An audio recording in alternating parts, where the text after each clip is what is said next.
Hey, I'm in a 2017 Jeep Wrangler, and today I'm going to show you how to check your oil level. So from the front, make sure your hood's open and the engine's turned off.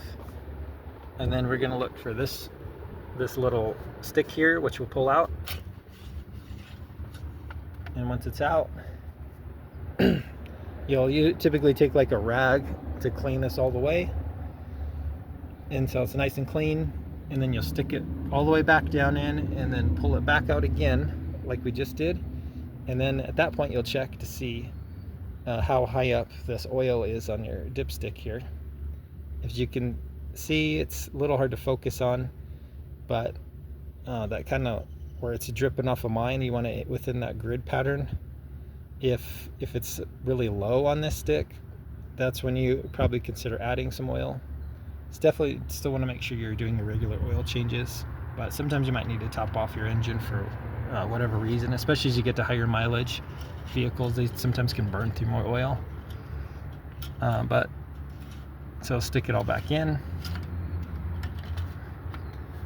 and then let's say you needed to add some oil. It'll actually pop this cover off, and then you can add oil. Get this cover out of the way. You can add oil right into this cap.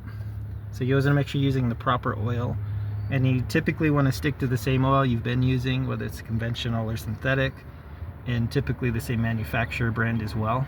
And it's better not to mix and match for that. But again, make sure your engine is turned off for all of this. So then you take this off, you take your quart, pour in as needed, and then screw this back on nice and tight when you're done. So it's tight. Don't let that popping off while you're driving. And then I would probably at this point start the car for say a minute or so the new oil can circulate through. And then at that point you just repeat the process again of pulling the stick out, wiping it off, sticking it down, pulling it again to see if you've got the right level. And you don't want to overfill as well, but the worst thing you could do is run without oil in there.